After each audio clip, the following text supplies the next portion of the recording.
પ્રશ્ન number 181. Disk operating સિસ્ટમમાં બાહ્ય કમાન્ડનું એક્સટેન્શન શું હોય છે?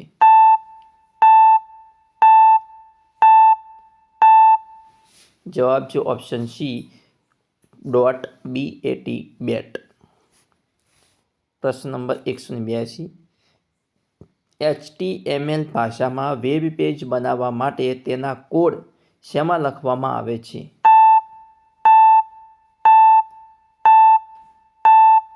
જવાબ છે ઓપ્શન સી નોટપેડમાં. પ્રશ્ન નંબર 183. હાલમાં કાર્યરત હોય તેવી ફાઇલ ક્યાં જોઈ શકાશે?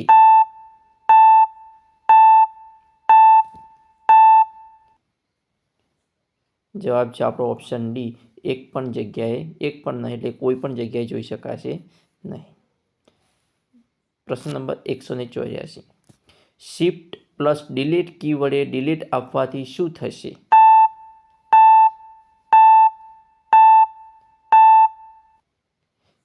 જવાબ રહેશે ઓપ્શન એ ફાઇલ કે ફોલ્ડર હંમેશ માટે ડિલીટ થઈ જશે.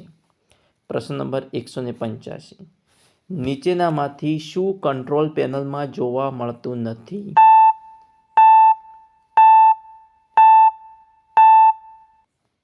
જવાબ છે option B rename option A control પેનલમાં જોવા મળતો નથી. પ્રશ્ન નંબર 186. એક યુઝરમાં કાર્ય ચાલુ રાખીને બીજા યુઝરમાં કાર્ય કરવા માટે કયો વિકલ્પ પસંદ કરશો?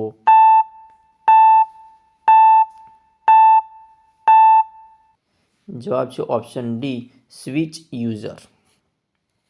પ્રશ્ન નંબર 187. કમ્પ્યુટરમાં જૂના સોફ્ટવેરની ઉપર નવો સોફ્ટવેર જોડવાની પ્રક્રિયાને શું કહેવાય?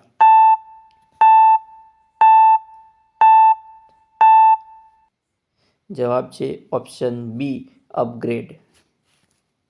પ્રશ્ન નંબર 188.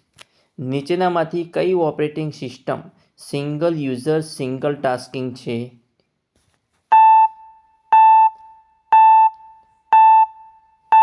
જવાબ રહેશે option C disk operating system.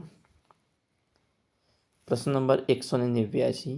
નોટપેડની ફાઇલનું એક્સટેન્શન શું હોય છે?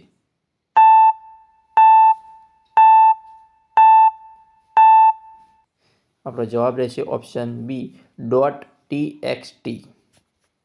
પ્રશ્ન નંબર 190. ટાસ્ક બાર ન દર્શાવવી હોય તો કયો વિકલ્પ પસંદ કરશો?